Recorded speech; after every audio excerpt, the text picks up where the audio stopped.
It's Monday and time for the Back to Business podcast, featuring Calgary's industry leaders. Welcome today's show host, Kim Hayden.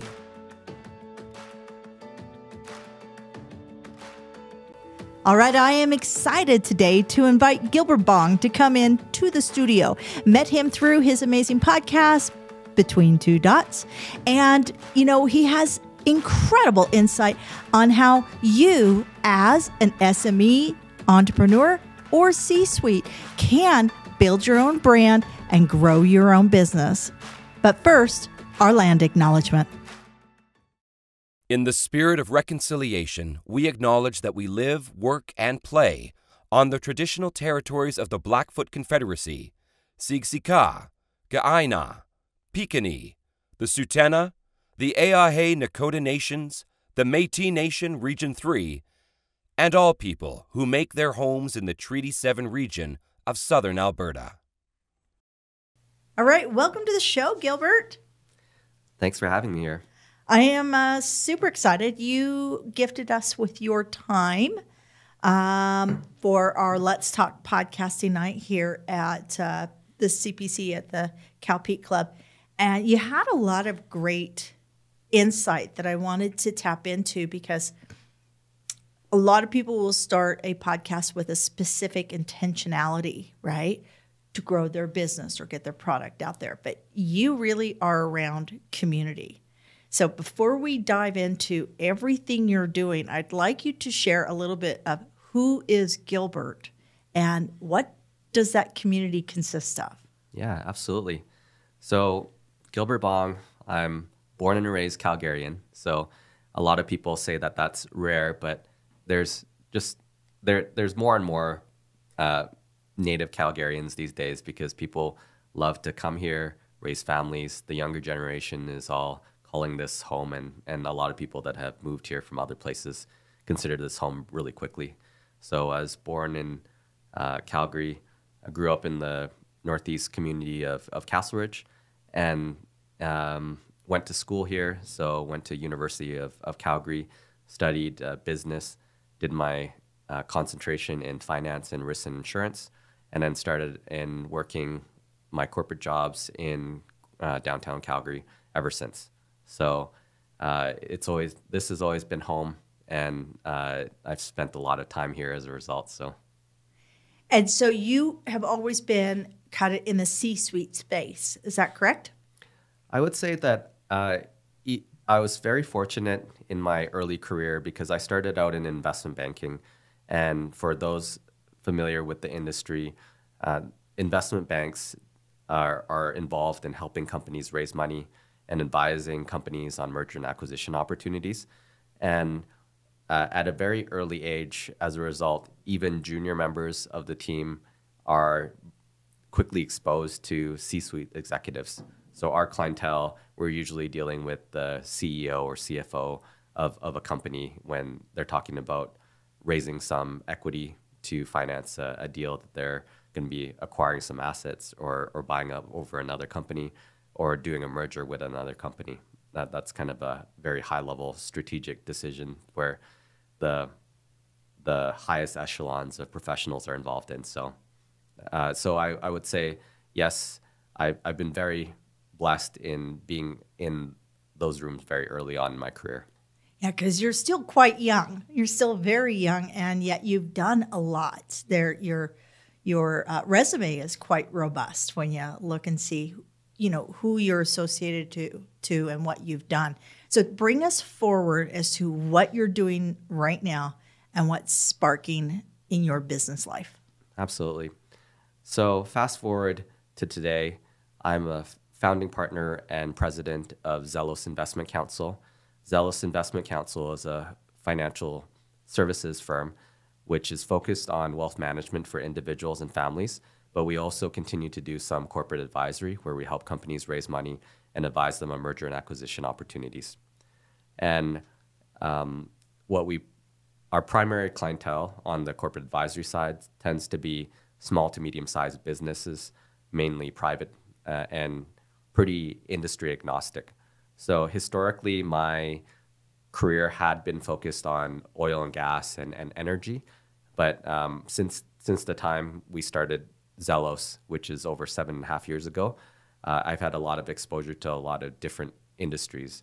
So worked with some more emerging companies, companies that have some sort of technology application to traditional businesses such as oil field, real estate, property insurance, that sort of thing, and some just generic traditional businesses such as uniform security guard businesses and construction.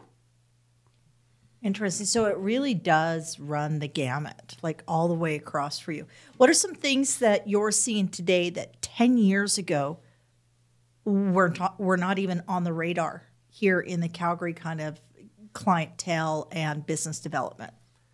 I would say that the technology and innovation space is a real bright spot. So there is the evolution as it relates to technology application in every business. If you ask me today, what is considered a technology business, I would say every company is a technology business at this point.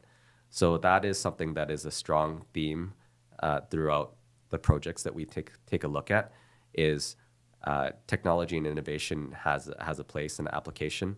And I think similar to some of the views of the government and federally and provincially, Calgary and Alberta specifically have real leadership opportunity in certain areas, such as things like energy transition, agriculture technology, space and aviation and things of that nature, where there's certain foundations and institutions that lend themselves to becoming that generator, the flywheel.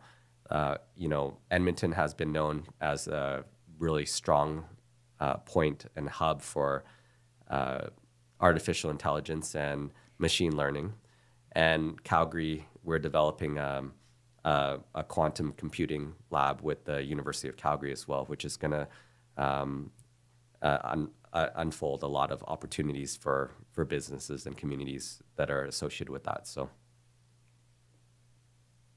having grown and built a company here in Calgary, what do you believe has been kind of the pillars of your success? I would say, and I'm sure that you would relate to this, that building something from nothing and being an entrepreneur is not a journey for everyone, which is okay.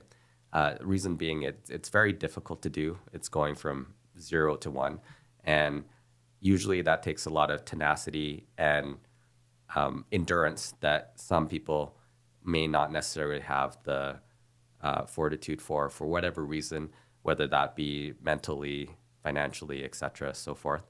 But what I would say is it is one of the most self-actualizing experiences an individual can go through, because you will figure out very quick, and you have to come to terms and be humbled to understand what you're good at, what you're not good at, what you like doing, what you don't like doing, who you like to work with and who you don't like to work with.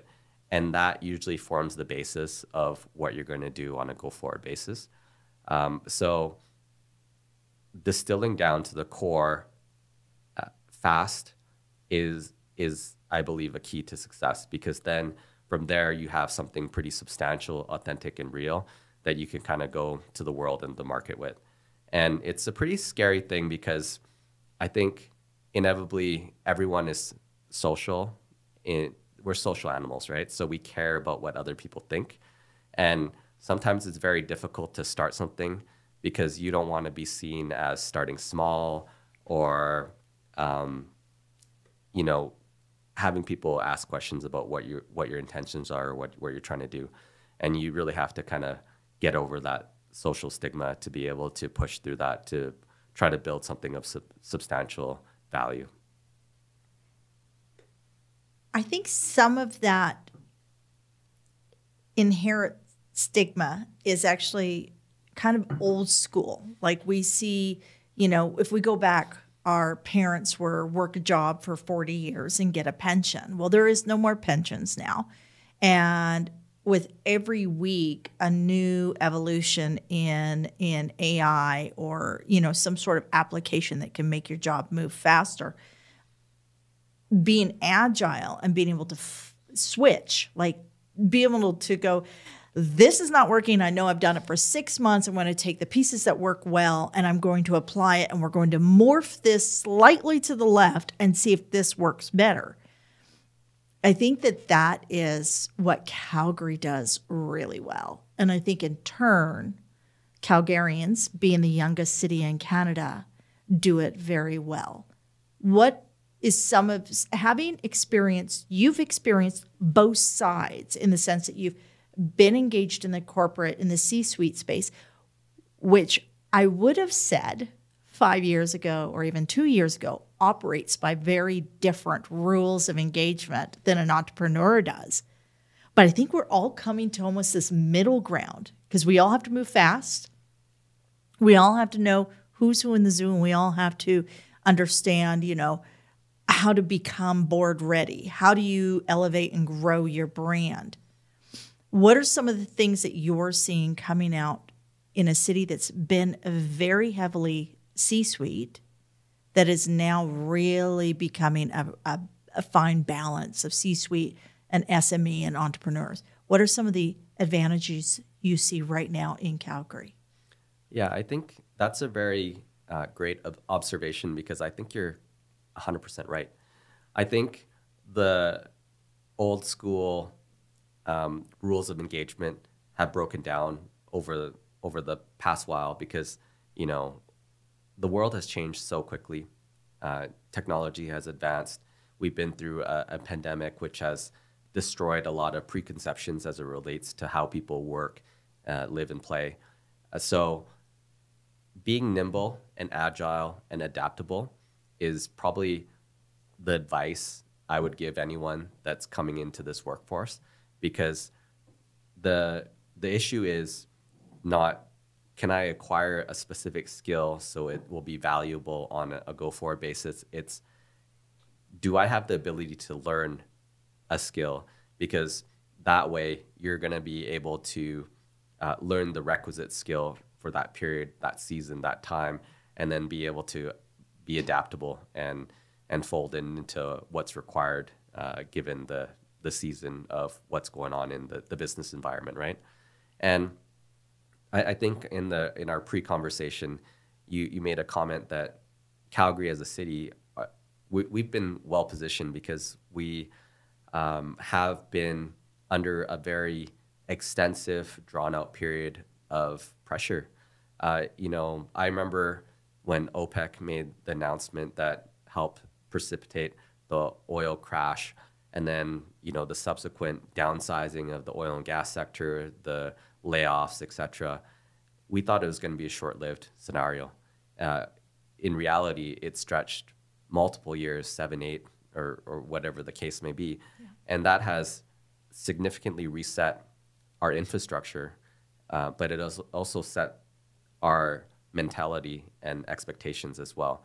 So we've been put through the trial by fire, and as a result, I think we're really poised to take advantage of a lot of the benefits on a go-forward basis.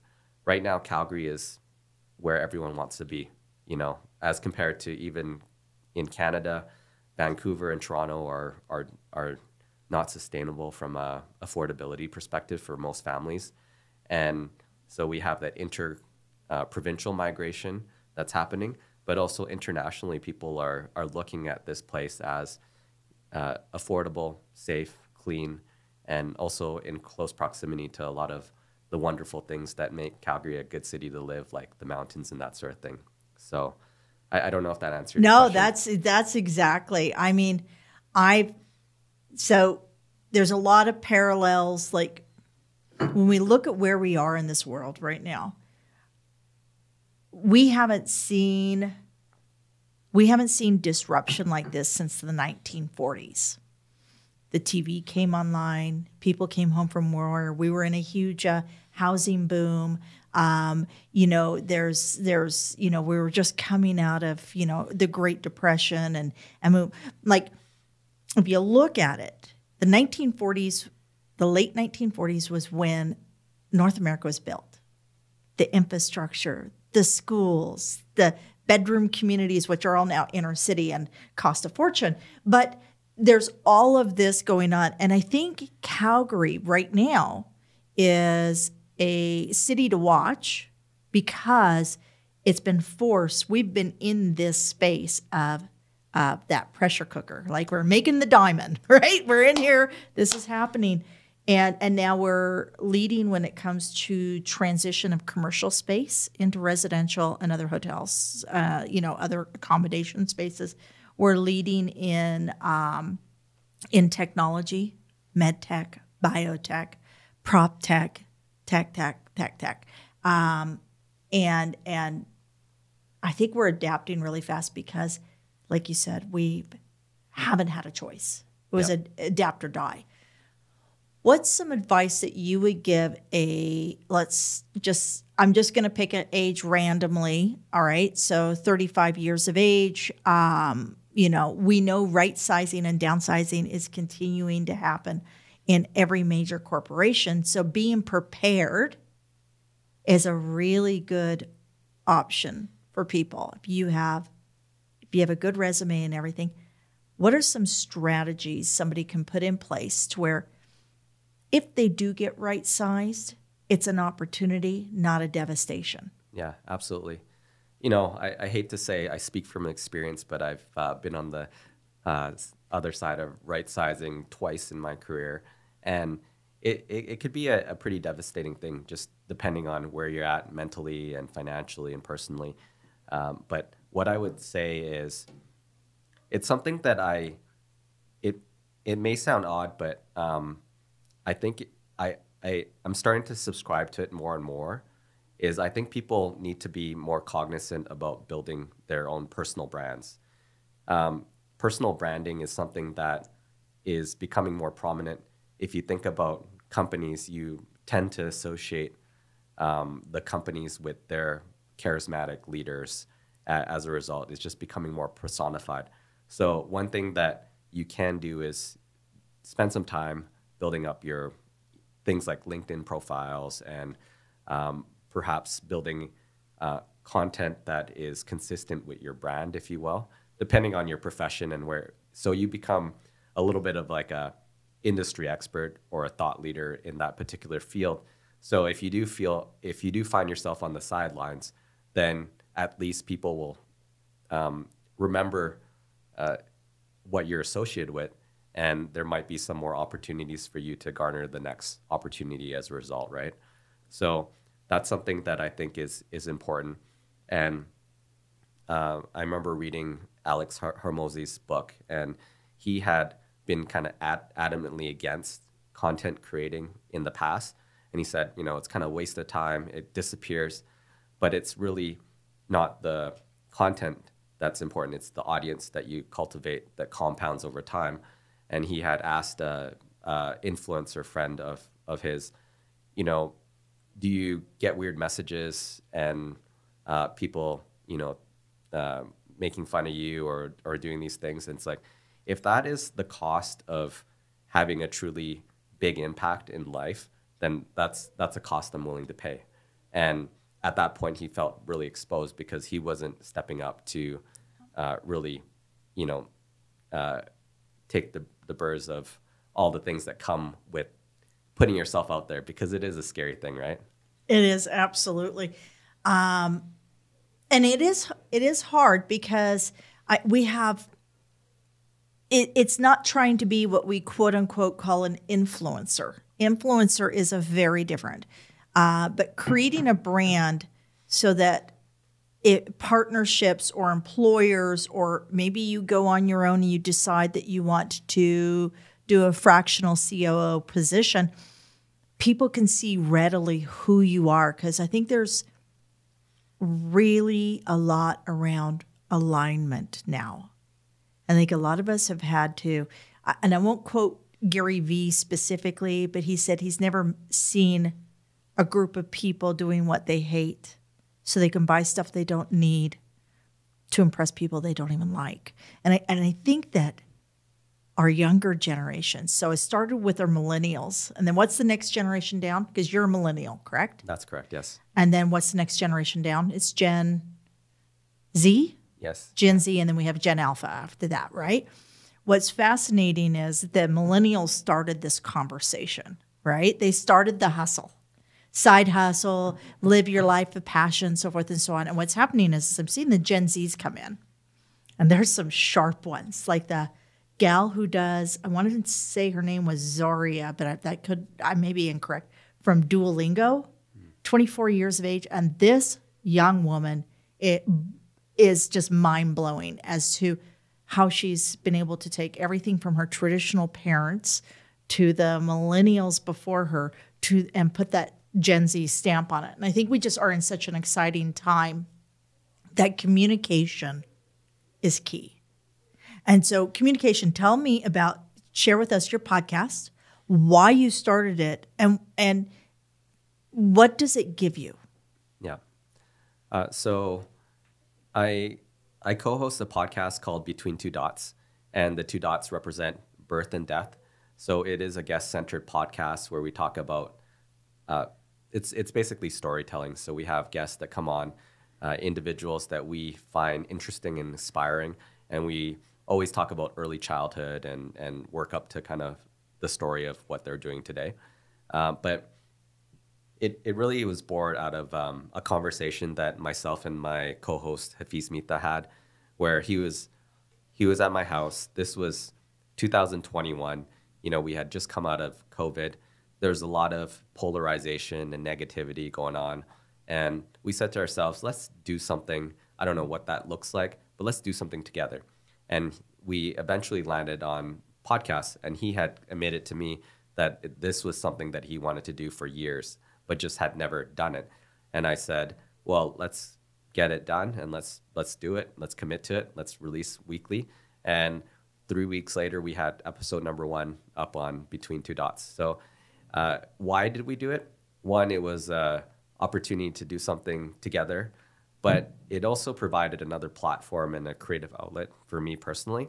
And it's become, I would continue to do it if no one listened to it. It is kind of this scenario, because it gives a continuous channel to learn about interesting people and glean from their life insights. So it's like, a real life masterclass or something of that nature that is fairly unique. So,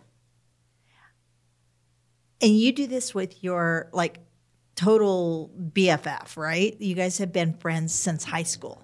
Yeah, we've been friends since high school, and yeah, we're very close friends. So it's a fun project for us to be able to collaborate on, because after university, he went on to participate in a few startups, and then I started in investment banking. So our worlds never found an opportunity to collide. So this was really an intentional forum that we had imagined in order for us to connect and collaborate on a consistent basis. And with it being, two men in this conversation, a lot of studies are showing disconnection with men, young men, and where the world's going. They estimate that in another decade that, 1 out of every 7 males will not have any real human contact. How important do you think it is for people just to open up dialogue? I think it's extremely important. And that statistic is staggering, right? But it's scary. As a mother of 2 young men, I have, and I know, and I watch them struggle, right? It's a very interesting how the world, because we're moving into that communication space, yeah, where we're no longer in the industrial age. We're moving back more towards a Renaissance age, that creative space. A lot of men are getting left behind. Yeah. But yeah, I love what you're doing. I love your artwork is gorgeous too. Thanks. Who did your artwork? We actually had outsourced it on Upwork. So Upwork. yes. Yeah. In moving forward, so we're pretty close to 2024. So I'm going to totally date this episode. If you could give 3 strategies to a startup in Calgary to be able to get out, find funding, find connections, find business, what would those 3 strategies or ideas be? So number 1 is finding mentorship. So whether that comes in the form of like a formal advisory board, a board of director member or members specifically, formally, or some sort of just personal mentor. I think any startup would benefit from having the wisdom and knowledge, and also just the forum to share ideas and be vulnerable. So that is a huge a pillar of success. You know, you look at the success of programs like CDL, Rockies, and things of that nature. It's all predicated on mentorship, and I think that goes a long way. So mentorship, sponsorship, that sort of thing is highly valuable. Second is inevitably startups are the most fragile and the most fragile and vulnerable that an entity will be in its lifetime. So inevitably, all businesses need to make money. So finding those short opportunities to cash moments. So, you know, inevitably you have to figure out a plan as it relates to financing the business to the point that it becomes sustainable. So sometimes it involves perhaps taking on certain projects or things that are not core or something that you don't desire to do but are necessary in order to finance it. In the meantime, maybe it stays as a side hustle while you continue to work your full-time job until you reach the point to be able to jump in with both feet. So finding that path to financing and the short low-hanging fruit and short-term wins is important. And 3, distilling down to that core, that essence of the company. And as I mentioned, that is a very rewarding and self-actualizing event, but it is very difficult and challenging as well. But there is so much noise and static in today's world. We're inundated with like so many messages, so much communication, so many videos, sounds, lights, everything, that I think people can identify and genuinely appreciate when something is like pure and core and authentic in nature. So just trying to distill down to, you know, the essence of what you're trying to do, your mission, is really important to cut through the noise and differentiate yourself as a business. So those would be my 3 strategies as it relates to finding mentorship, ensuring that you have a plan and identifying short time to cash, and distilling down to the core of your business as quickly as possible. Do you mentor? Because you put that out pretty succinctly, and you were able to even wrap it up and reiterate exactly those 3 points. Is that something that you've done in past? You know, I've been involved in recruiting and mentoring throughout my career, and I have entertained opportunities to get involved in other former mentorship programs, which I'll likely move forward with. I also sit on a number of boards, one of which is the Alberta Women's Entrepreneurs Board. Okay. So in those capacities, it feels like I'm kind of fulfilling that need. So it's something that I not only hope that I can impart some value, but it's something that I feel is necessary for me being satisfied with what I do on a day-to-day basis. Paying it forward. Absolutely. What do you do to recenter? You know, I think everyone's got to find ways to do this. but physical activity is really important. I inevitably can do better, like most, high drive, high achieving, ambitious people. But that I find is really important. Spending some quiet time reading, connecting with family and friends. I think those are all great things. I listen to podcasts. I listen to like audiobooks. I don't do this as much, but getting just out in nature, even if it's like for like a walk in your neighborhood, or if you're fortunate enough to actually have time in the mountains or something like that, is really refreshing as well. I love that. Just taking time. And we are so blessed to be here in Calgary, just at the most beautiful doorstep you can imagine to the Rockies and everything.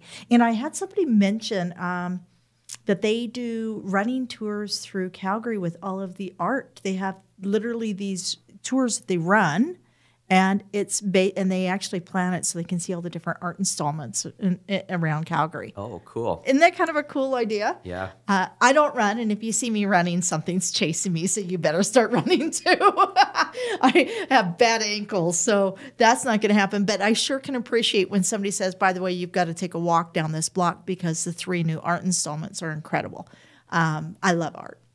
And that's something else Calgary does really well. Anything else you'd like to share with us? You've just been an absolute wealth of knowledge. Give us your podcast again, and where can we find it? So again, my podcast is Between Two Dots, and you can currently find it on Apple Podcasts, Spotify, and Google. And in terms of wrapping up, I really appreciate the opportunity to chat with you on this podcast. I'm a big advocate of the Calgary Petroleum Club and the connections that it has afforded, and the events are great. And Calgary has always been a place where connections matter. Like it doesn't matter where you come from. It's very merit-based. The story of new wealth and success is really the story of Calgary. Not to say that there isn't establishments and certain things that are set in place, but it really is a place that if you work hard, if you're industrious, and if you conduct yourself in the right way, you're going to find a lot of success in this city. So, couldn't agree more. I love Calgary. Thank you for joining us, Gilbert. And all of Gilbert's information will be in the show notes. So do check him out. Find out where he's hanging, because he's hanging at the right places. He's showing up, and he's not only showing up, he's present. That's one of the things I think you'll find. If you get the opportunity to ever have a coffee or a tea with Gilbert, you'll find that he's truly present in that conversation. Thank you, Gilbert. Thank you for having me. Thank you for joining us today on the Back to Business podcast. Be sure to visit calpeteclub.com, calpeteclub.com, to find out more about upcoming events, networking opportunities, and membership. If you are not already a valued member at the CPC, where we are proudly connecting and supporting Calgary's business leaders.